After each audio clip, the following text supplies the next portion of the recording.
बात करते हैं उन 6 निशानियों की जो ये जाहिर करती हैं कि आपके गुर्दे नॉर्मल फंक्शन नहीं कर रहे। ये गुर्दों पे एक बहुत ही डिटेल्ड वीडियो होने वाली है जिसमें सिर्फ उन चीज़ों पे मैं बात करूंगा जो आपके लिए ज़रूरी हैं और अवॉइड करूंगा गैर ज़रूरी बातों से। गुर्दे ख़राब होने की वजूहात क्या हैं, गुर्दे सेहतमंद रखने के लिए आपको क्या चीज़ें खानी चाहिए और ऐसी 6 निशानियां जो गुर्दे फेल होने से पहले आपको दिखना शुरू हो जाती। पिछली वीडियो में गुर्दों के फंक्शन पे बात हो चुकी है। इनमें 10 से 15 लाख के करीब छोटे छोटे फिल्टर्स लगे होते हैं जो खून को फिल्टर करते हैं। गुर्दों में और एक गाड़ी के इंजन ऑयल फिल्टर में फर्क यह है कि ये फिल्ट्रेशन के अमल के दौरान जहरीले मादों को तो बॉडी से निकालते ही हैं, इसके साथ साथ अच्छी चीजों को फिल्ट्रेशन के अमल के दौरान दोबारा से बॉडी में जज्ब कर लेते हैं। गुर्दों की ये पेचीदा फिल्ट्रेशन की सलाहियत अगर कम होने लगे तो ना सिर्फ बॉडी में इन अच्छी प्रोटीन्स और न्यूट्रिएंट्स की कमी होने लगती है, बल्कि जहरीले मादे टॉक्सिक कॉम्पाउंड्स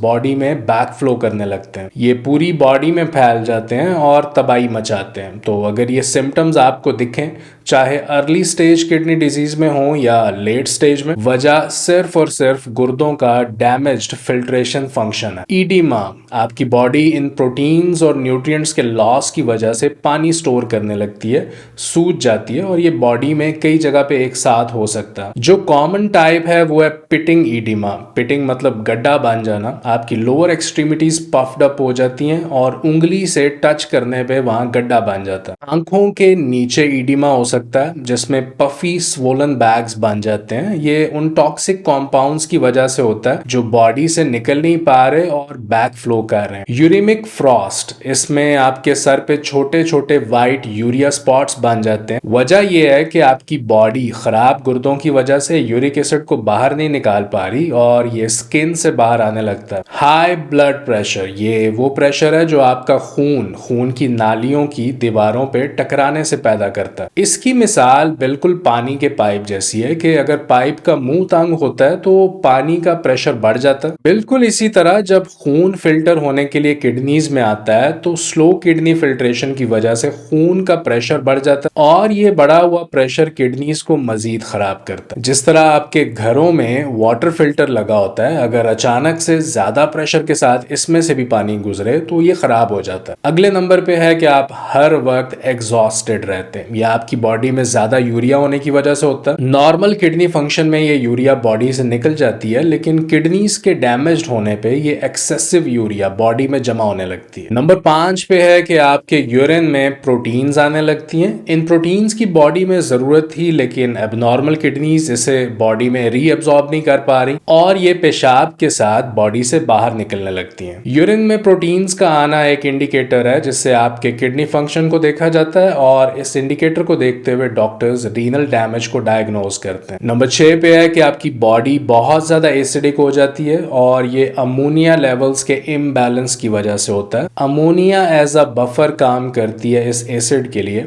डिस्टर्ब्ड किडनीज की वजह से अमोनिया इस एसिड को न्यूट्रलाइज नहीं कर पाती। बॉडी के ज्यादा एसिडिक होने की एक और वजह आपके ब्लड शुगर लेवल्स का हाई होना है। अवेलेबल इंसुलिन कम होने से आपकी बॉडी एसिडिक हो जाती है। अगर आप इसका ख्याल ना रखें तो एक बहुत खतरनाक प्रोसेस कीटो एसिडोसिस शुरू हो जाता है जिसकी वजह से आप बड़ी तेजी से वेट लूज करने लगते हैं। लेकिन ये डिफरेंट है उस कीटोसिस प्रोसेस से जो एनकरेज किया जाता है फैट लॉस के लिए। आप इसे abnormal breakdown of fat cells कह सकते हैं। इसमें आप बहुत तेजी से वेट लूज करते हैं। प्राइमरी वजूहात की तरफ बढ़ेंगे किडनी डैमेज की, और जो सबसे पहली वजह है आपकी बॉडी में हाई ब्लड शुगर लेवल्स का होना। गुर्दों में से गुजरने वाली शुगर स्टील वूल की तरह, सैंड पेपर की तरह काम करती है। ये गुर्दों के अंदरूनी हिस्सों पर रगड़ते हुए गुजरती है। स्पेशली आपकी खून की नालियों को बहुत ज्यादा नुकसान पहुंचाती है। शुगर 4 तरह के बॉडी टिश्यूज को खराब करती है। किडनीज जिनकी हम बात कर रहे हैं, आंखें, नर्वस सिस्टम और ब्लड वेसल्स यानी खून की नालियां। देखें, normal blood sugar level around 80 mg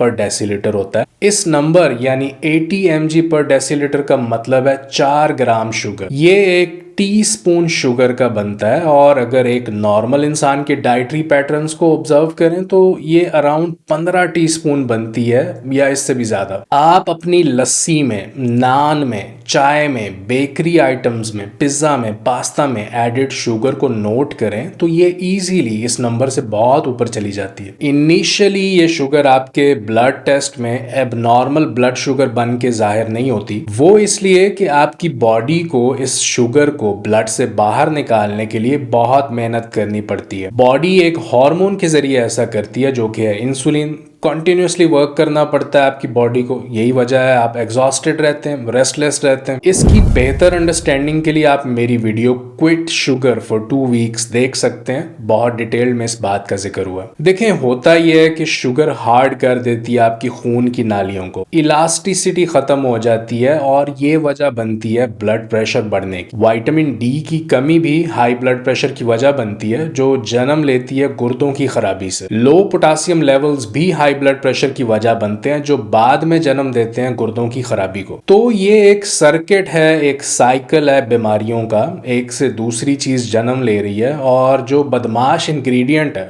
वो है चीनी। आप इस इंफॉर्मेशन को लेके फौरी तौर पे जो स्टेप कर सकते हैं वो है लो कार्ब डाइट। कार्ब्स को कंट्रोल करें, शुगर को कंट्रोल करें अपनी डाइट में। फूड्स की बात करने से पहले मैं ये मेंशन कर दूं कि अगर आप लेट स्टेज किडनी डिजीज का शिकार हैं तो आपको हाई अमाउंट्स ऑफ पोटासियम नहीं लेनी। आपके प्राइमरी डॉक्टर भी यही एडवाइज करेंगे, लेकिन अगर आप एंड स्टेज किडनी डिजीज से बचना चाहते हैं तो पोटासियम उन मिनरल्स में से है जो आपकी किडनीज को प्रोटेक्ट करेगा। इसके अलावा 2 और चीजों को मैं मेंशन करूंगा, वो है लो विटामिन डी लेवल्स। जब आप किडनी डैमेज का शिकार होते हैं तो बॉडी में हर वक्त विटामिन डी लेवल्स कम रहते हैं। लो विटामिन डी लेवल्स वजह बनते हैं लो कैल्शियम लेवल्स की। इस ट्रांसपोर्टेशन मैकेनिज्म की डिप्लीशन की वजह से बॉडी में कैल्सिफिकेशन होने लगती है, आर्टरीज में प्लाक जमने लगता है, जॉइंट्स खराब होने लगते हैं, किडनी स्टोन्स बनने लगते हैं। पत्ता गोभी, सेलरी, ब्रोकली, खीरे,